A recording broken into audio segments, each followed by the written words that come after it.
السلام عليكم، ازيكم عاملين ايه؟ اهلا بكم في فيديو جديد. وفي بدايه الفيديو ما ننساش نصلي على سيدنا محمد عليه افضل الصلاه والسلام. في الفيديو ده يا شباب ان شاء الله هشرح لكم وهعرفكم على اداء الايباد اللي هو بوكو باد. ده احدث مراجعه عليه يا شباب، هي بتاريخ 2025 بالتحديد شهر 7.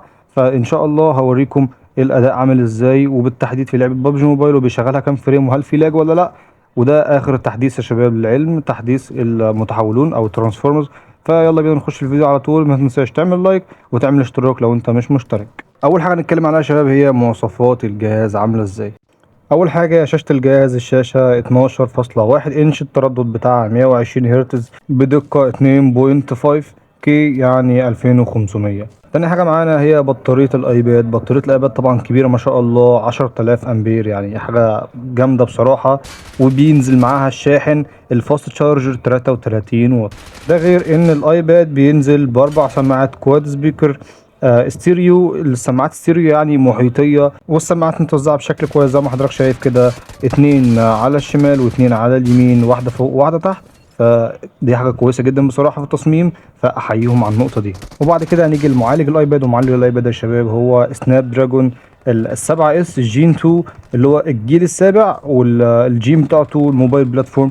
فالمعالج بصراحة كويس إلى حد ما بالنسبة للفئة السعرية. وطبعا المعالج الثمانية الجيل الثامن ده يعتبر من أحسن المعالجات اللي نزلت لحد الآن في معالجات الألعاب، ولكن ده إلى حد ما كويس وهيشتغل معاك كويس جدا في الألعاب. فما تقلقش منه، مفيش منه أي ضرر طول ما الأيباد مش سخن معاك. فإن شاء الله هيدينا أداء كويس زي ما حضرتك شايف. برضو الأداء بتاعه كويس في التصوير اللي باين قدام حضرتك وانا بتكلم وبشرح لحضرتك مواصفات الجهاز. طبعا الاصدار الوحيد اللي نزل من الجهاز هو اصدار ال 256 وال 8 جيجا رام. يعني التخزين بتاع الجهاز هو 256 جيجا بايت، والرامات بتاع الجهاز 8 جيجا بايت. ده النسخه اللي نازله لحد الان. مع العلم يا شباب ده اول ايباد يطلق من فئه بوكو التابعه لشاومي. وبس كده يا شباب، دي كانت بالنسبه لمواصفات الجهاز عامل ازاي. فيلا بينا نشوف الايباد في ببجي موبايل بيدعمها كام فريم، وهل هي بتهنج ولا لا. هنروح نفتح الاعدادات ونشوف الايباد بيدعم كام فريم. زي ما حضرتك شايفين يا شباب بتدعم السلسه 60 فريم، وحتى المتوازنه برضه يا شباب للعلم بتدعم 60 فريم وعاليه الدقه، وحتى الاتش دي ار بتدعمها 60 فريم ما شاء الله.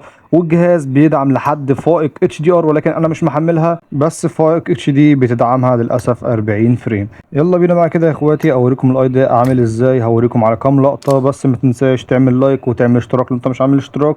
وهسيبكم مع اللقطه ديت. وللعلم اللقطه دي على اعلى جرافيك، فشوفوا اللقطه للاخر.